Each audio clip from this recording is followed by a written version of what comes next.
Oi, professora alfabetizadora. Esse é um vídeo um pouquinho diferente do que vocês têm visto aqui nos últimos tempos, nos últimos vídeos do canal. É um vídeo um pouco sem roteiro. Eu confesso que ele foi pensado e nem deu tempo de planejar. Eu quis aqui sentar e gravar. E eu quero bater um papo com vocês sobre essas questões de final de ano, de como que a gente se culpa, de metas, enfim, esse combo de coisas. A primeira coisa é que se você é uma professora alfabetizadora, eu tenho certeza que deve ter sido um período em que você ficou muito pensativa de, será que minhas crianças vão sair alfabetizadas? Será que as minhas crianças vão conseguir fazer as avaliações, vão conseguir passar de ano, vão conseguir enfrentar os desafios delas, e aquilo fica na nossa mente, e às vezes a gente para e pensa, nossa, mas eu poderia ter feito tal coisa, ou aconteceu tal coisa, e eu poderia ter feito diferente. E eu fico cansada só de falar todas essas situações, porque eu lembro das coisas que eu vivi em sala de aula e que eu remoía muito aquilo, sabe? Aquilo me magoava de uma forma assim que eu ficava, por que que eu tomei aquela atitude? Por que que eu fiz aquilo de tal forma? E para quem não sabe, eu sou mestranda na Universidade do Porto, aqui em Portugal, e eu tive uma disciplina no meu primeiro ano de mestrado com a professora Ariana Cosme, que é uma professora muito interessante, e também a professora Daniela Ferreira, outra professora queridíssima. E durante a nossa disciplina, que eu não lembro muito bem qual que era, eu acho que era gestão e organização do trabalho pedagógico, mas nós estávamos discutindo sobre quantas decisões o professor tem que tomar por segundo. E a proposta que as minhas professoras estavam tentando implementar em algumas escolas é que não tenha apenas um professor dentro de sala, mas que tenha 2 professores dentro de sala. E professores mesmo, não é professor e auxiliar. São 2 professoras, 2 professores, um professor, uma professora, enfim. Mas para que essa carga da responsabilidade se divida. E a hora que ela falou isso, eu fiquei pensando em quantas decisões erradas que eu tive que tomar, porque eu não tinha nem tempo de pensar. É tudo tão rápido. É a criança que levanta e pede para ir ao banheiro, é a outra criança que está com problema para apontar o lápis, é a outra criança que está tropeçando porque o cadastro está desamarrado, é a outra criança que está puxando a gola do outro porque o outro pegou o lápis, é uma criança que não está achando a página, a outra criança que está com dúvida, a outra que não consegue apagar, a outra que foi apagar a folha e rasgou, a outra que foi colar e derramou cola no caderno todo. E isso tudo acontece, assim, numa leva de 5, 10 minutos. Uma coisa tão rápida. É o tempo de você assistir um vídeo no TikTok, sabe? É óbvio que você não vai estar vendo o vídeo do TikTok, mas o que eu quero dizer é que é tão rápido que a gente não vê, que a gente não percebe o tanto que é rápido. E o quanto que isso gasta de energia da gente? Já parou para pensar o quanto que isso suga a sua energia? E por que eu tô te falando tudo isso? Para você não se culpar. Porque naquele momento você tomou a decisão que você dava conta. Então, naquele momento, talvez você não teria tomado a decisão que você pensou agora. Porque agora o cenário é diferente. Agora você não tá no olho do furacão. Você tá olhando pro furacão. É diferente. Então, não dá pra gente ficar se culpando. E isso é uma coisa que acontece com todas as professoras, né? E ainda vem a questão da alfabetização, que ainda é a questão. né? Qual método usar, que método, como fazer, sobre o que fazer. E a minha criança que não saiu alfabetizada, mas a sua criança deveria sair alfabetizada? Por que que eu fiz essa pergunta?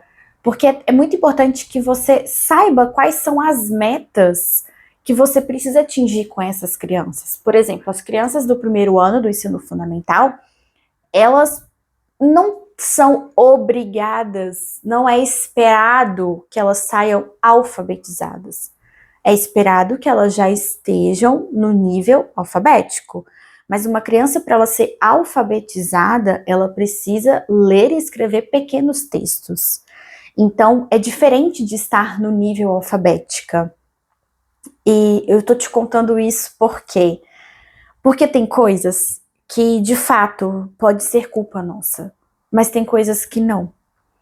Porque quando nós estamos em sala de aula, nós lidamos com muitos e muitos ques. Na minha última turma, eu lembro que a minha pedagoga veio conversar comigo e ela falou de cada aluno. Ela pontuou sobre cada criança. E naquele primeiro momento, eu já identifiquei, assim, eu já fiz um mapa mental, assim, na minha mente, das crianças que eu estava lidando. E eu tinha crianças com TEA, eu tinha crianças com TDAH,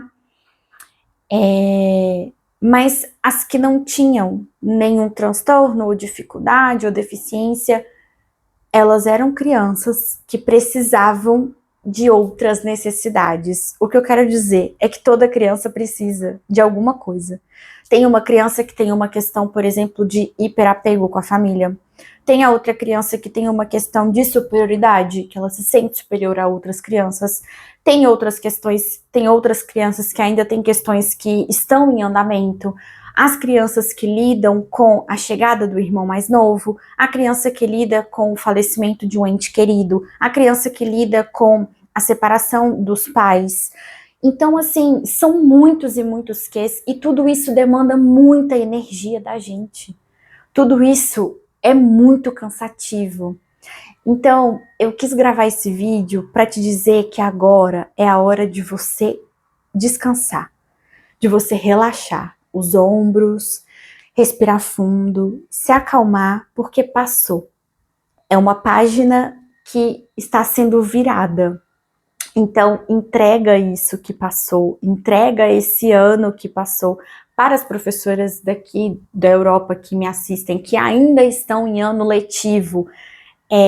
Porque no Brasil, o final do ano letivo é agora, novembro, dezembro, e em janeiro, fevereiro, começa-se outro ano letivo. E aqui na Europa, o ano letivo termina meados de junho, julho, e volta em agosto, setembro, se eu não me engano. Porque a faculdade é assim, eu não sei se todas as escolas também são assim.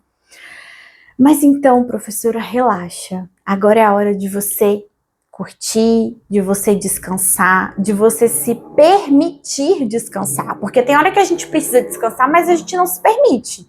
Então, se permitir ver aquela série que você quer, dormir até mais tarde, comer uma coisa que você quer, ir na academia, fazer o que você tiver vontade, sabe? É realmente tirar um tempo para você falar assim, eu não vou fazer nada.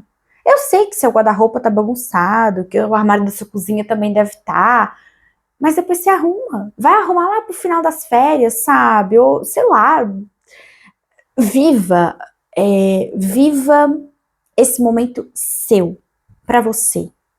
Sabe aquele esfoliante que você ganhou e tá lá jogado na sua gaveta, que você nem lembrava que você tinha, e se bobear ele nem tá cheiroso mais? Se ele não tivesse, joga fora, tá?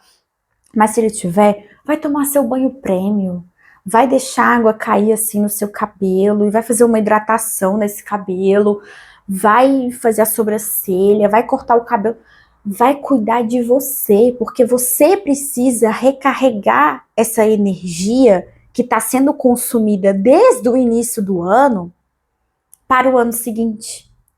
Porque não é que vem tudo de novo, porque a gente aprende com as nossas experiências e a gente acaba conseguindo controlá-las. Mas é muita demanda, é muita energia. Esse trabalho que as pessoas veem sobre a nossa profissão, ela é só um take, é só uma parcela do que realmente acontece.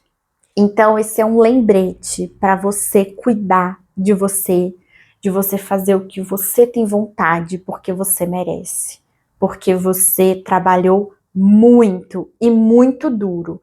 E lembre-se sempre, naquele momento você fez o melhor que você pôde. Naquele momento você fez o que você dava conta. E talvez naquele momento você estava dando muito conta ou você não estava dando conta, mas mesmo assim você estava ali tentando dar conta. Então pensa nisso, cuida de você porque a pessoa mais importante da sua vida é você. Um beijo e até o próximo vídeo.